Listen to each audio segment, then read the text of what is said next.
సంగారెడ్డి జిల్లా జైరాబాద్ నియోజకవర్గం న్యాల్కల్లోని నిమ్స్ భూబాధితులకు చెక్కులు పంపిణీ చేశారు రాష్ట్ర వైద్యశాఖ మంత్రి దామోదర్ రాజనరసింహ. ఈ కార్యక్రమంలో స్థానిక ఎమ్మెల్యే మాణిక్రావు, జిల్లా కలెక్టర్ క్రాంతివల్లూరు పాల్గొన్నారు.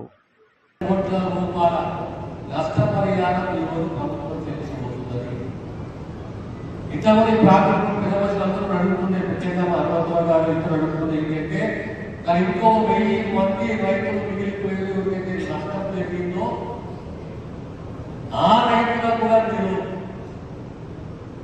ఆదుకోవాలి, వారికి ఆర్థిక సహాయం చేయాలి.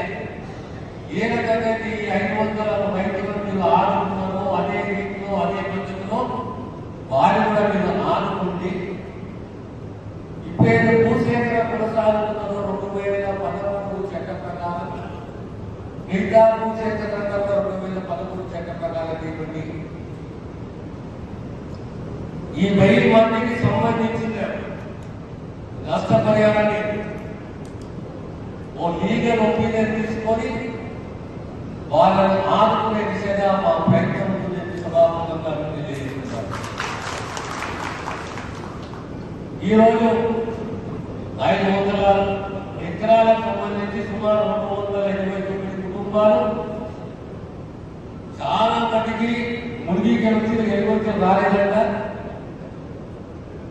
మీరందరూ కూడా రండి, ఈ చెక్కులు తీసుకోండి. ఇంకా వాళ్ళని మేము ఆదుకుంటాము.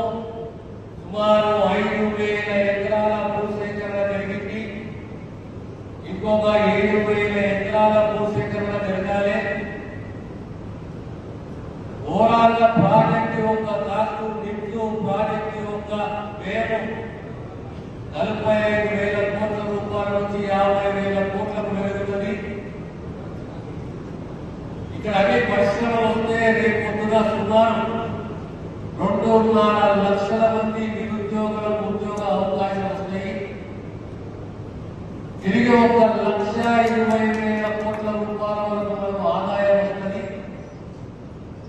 ఈ నిధుల వల్ల న్యాయస్థానంలో రాయకు